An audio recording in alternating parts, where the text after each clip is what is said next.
Hello friends! In this video, I want to tell you specifically how to change the overall weight of your individual part within the program.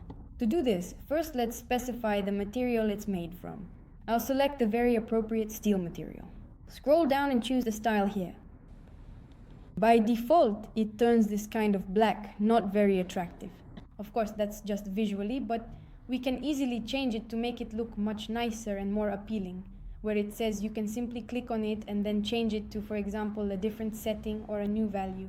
That's it. Now it truly looks much nicer and significantly more polished. We can then proceed to make our part, carefully select it, and precisely define where it says. That's exactly what it's called for me. You will need to carefully select the item, then proceed to right-click on it. From the context menu that appears, navigate to and click on the specific option. Once you do this, you will clearly observe its inherent density and its corresponding weight.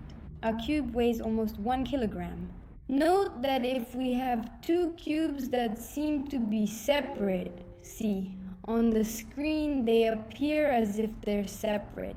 Here, it counts them together. So it adds the weight of this cube and the weight of that cube and gives you the total. To calculate the weight of a cube separately, just make them as two different parts, this cube and that cube, and calculate them separately. And then you can import them somewhere into an assembly, and there they will be shown separately. You open the part layout, and in it everything is counted as a single part. And even if these particular objects are at a distance from one another, they will still be considered as a single, unified part. This was Robert Evtefev with you. Goodbye, everyone.